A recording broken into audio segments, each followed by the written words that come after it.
Today we're going to be unboxing the Gemini 200's Delta Airlines CRJ700. This is item number G2DAL 1021. So this is a Delta connection plane and it is operated by Endeavor Air. In the box we've got the little 3-part metal stand in the top here, and then we've got the airplane.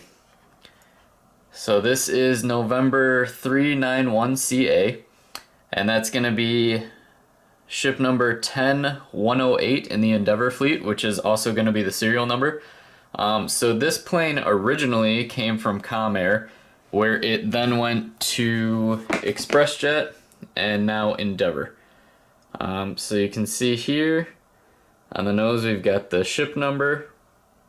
One of the features of the 700, unlike the rest of the CRJs, is it's got this dorsal fin on the tail here, and that is structural. We've got the GE CF34 engines,